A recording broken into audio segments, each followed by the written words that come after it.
Hi everyone, the question is, a wall is inclined to the floor at an angle of 135 degree. A ladder of length L is resting on the wall. You can see a ladder of length L is resting on the wall. This is wall which is inclined with the floor at angle 135 degree. As the ladder slides down, its midpoint traces an arc of an ellipse, then the area of the ellipse is. So here, without loss of generality, let me consider this to be origin. That means 0, 0. Let me call it as O. Let me call this point, of course, it is variable point because as the ladder slides, this point moves. And let this variable point be, let's say, x, 0. Yeah. Or let me call it alpha, 0. Let it be alpha, 0. So, and what about this 135 degree? And this is like I'm considering to be x-axis, so to speak. Yeah. So this will be like y equal to minus x line. So let me call it to be beta, minus beta point. Again, this point will be moving. It is varying. Yeah. And what we want is the locus of the midpoint of this ladder, right? It's midpoint, ladder's midpoint. So let me call it to be h, k as we generally call it. Yeah. So if you see carefully, h is essentially alpha plus beta by 2 and k is essentially minus beta by 2, right? And also the length of ladder L is fixed. So as A and B points move, AB length is fixed. That means what? That means alpha minus beta whole square plus beta square equal to L square. Yeah. Now this alpha minus beta whole square I can write as what? I can write it as alpha plus beta, or rather let me write it in different way. So here you can, first of all, rather than talking about alpha minus beta, let's talk about this beta square. Beta is what? Minus 2k. So this is done. Now what about alpha minus beta? Let's explore it a bit differently rather than saying alpha plus beta whole square, because then alpha beta term would come and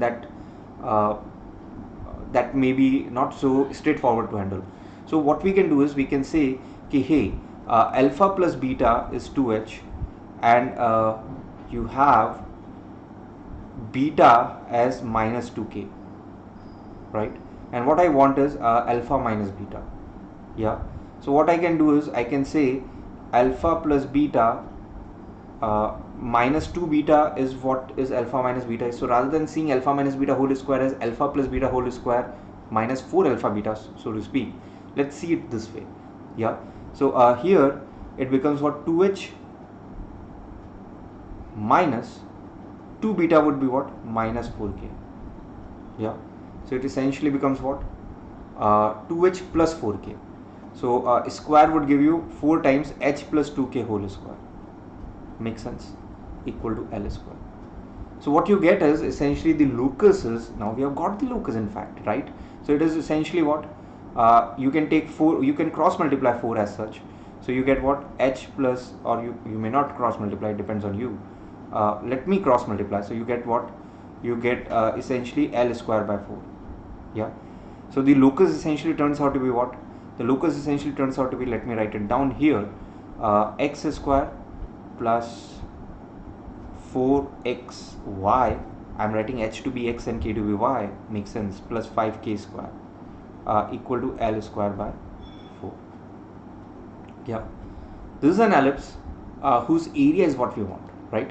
Of course, the locus would be a part of it, but ultimately, the question itself says that, the locus is arc of an ellipse and the area of that ellipse is. So area of this ellipse is what we want. Yeah, here it is not k, it is y. It's y. Yeah. So ax square plus bxy plus let's say, let me write it in a different way. That is the general way. The general way of writing this is what? Ax square plus 2h xy plus by square is equal to c. If this is an ellipse, the area of it is essentially pi times mod of c divided by under root you have AB minus h square. So here using this formula I get area to be, you can say, pi times L square by 4 divided by under root AB, which is 1 times 5 minus h square, minus 2h is 4, so h is 2, so you have 2 square. So basically what you have is pi L square by 4 as the answer. A is the answer. Thanks for listening.